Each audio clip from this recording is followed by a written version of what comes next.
Imagine que tu n'utilises pas la souris. Clavier seulement. Tab, entrée, échappe, flèche. Si un menu s'ouvre uniquement au survol, si le focus disparaît, si une modale te piège, le parcours est cassé. Le RGAA exige que les fonctionnalités soient utilisables au clavier, avec un focus visible. Naviguer au clavier, ce n'est pas un mode de secours rare. C'est le quotidien de beaucoup de personnes, et c'est aussi un excellent test de robustesse pour ton interface. 3 idées à retenir.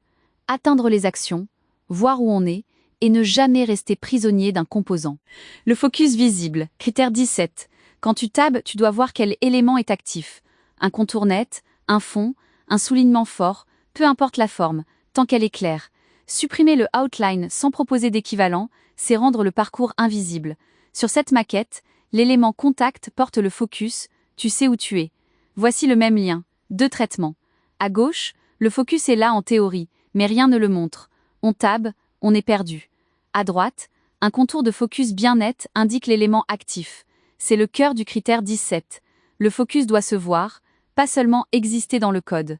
Un piège fréquent, une belle carte cliquable, faite avec une div et un on-click. À la souris, ça marche, au clavier, rien. Préfère un bouton ou un lien natif. Si tu construis un composant custom, tu dois gérer le clavier et le nom accessible. Teste vraiment. Tab, entrée, espace, échappe, menu, onglet, modal, carrousel. Le parcours complet compte. Regarde la différence à l'écran. À gauche, une fausse commande en div. À la souris, ça marche. Au clavier, rien, pas de focus. À droite, un vrai bouton. Le focus se voit. Entrée et espace active. Le rendu dit déjà ce que le code va confirmer juste après. En code, c'est la même histoire. Une div cliquable, pas de focus natif, pas d'activation clavier standard, sémantique floue. Un bouton, le navigateur gère déjà une grande partie du comportement. Le HTML natif n'est pas ringard, c'est souvent le chemin le plus court vers un composant utilisable au clavier. Les modales sont un cas d'école. D'abord le piège. La fenêtre s'affiche, mais le focus reste derrière, sur la page. Tab continue d'explorer ce qu'on ne voit plus clairement. Ensuite le bon comportement. Le focus entre dans la modale, Tab reste dedans, et échappe permet de sortir. À la fermeture, on revient en général sur le contrôle qui a ouvert la fenêtre. Si l'utilisateur ne peut plus taber nulle part, c'est un piège clavier bloquant, et à corriger en priorité. Checklist express.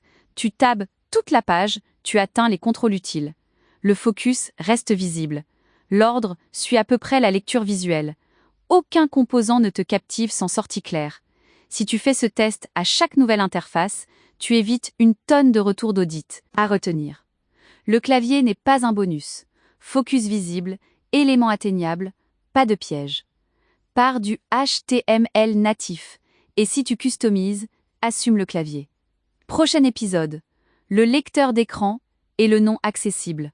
Laisse la souris 5 minutes sur un parcours critique de ton site. Note ce qui bloque, puis corrige. Pour analyser une page et prioriser, rendez-vous sur rgaa-checker.com.